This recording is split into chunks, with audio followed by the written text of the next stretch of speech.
Cohésion sociale et justice économique. À La Réunion, on nous martèle chaque jour une idée dangereuse, celle d'une société divisée entre ceux qui travaillent et ceux qui profitent. Une opposition artificielle, entretenue dans les discours et amplifiée par certains médias, qui fracture la population et détourne l'attention des véritables causes du déséquilibre.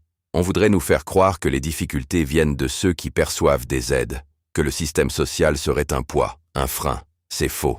La réalité est tout autre. Le véritable problème, ce sont des acteurs puissants, locaux ou extérieurs, qui contrôlent le marché. Ils verrouillent l'accès à l'entrepreneuriat en rachetant des franchises, en imposant des intermédiaires, en fixant des prix élevés et en empêchant toute concurrence saine. Un entrepreneur local ne peut même plus négocier directement avec un producteur. Il doit passer par ces circuits fermés, pensés pour protéger les intérêts de quelques-uns.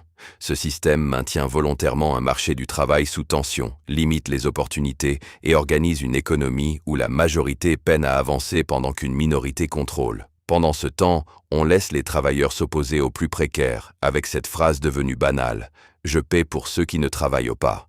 Mais regardons la vérité en face. Une personne qui perçoit des aides consomme, paie la TVA, paie l'octroi de mer, participe à l'économie comme tout le monde. Le système social ne bloque pas l'économie. Il empêche qu'elle s'effondre totalement en redistribuant un minimum vital. Et que dire de ces chiffres de création d'entreprises qu'on nous met en avant? Une grande partie sont des micro-entreprises, sans salariés, où le gérant lui-même survit grâce au RSA. Ce n'est pas une économie dynamique, c'est une économie de survie. Le mouvement pour la justice réunionnaise, MJR, refuse cette division. Nous refusons que les Réunionnais soient dressés les uns contre les autres pendant que les véritables leviers de pouvoir restent intouchés.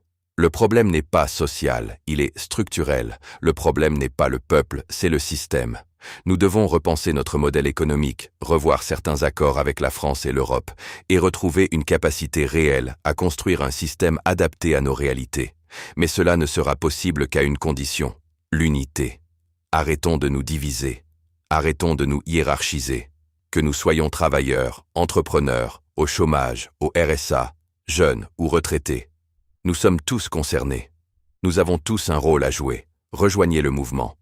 Ensemble, dépassons les divisions, reprenons le contrôle et construisons une Réunion plus juste, plus solidaire et plus forte.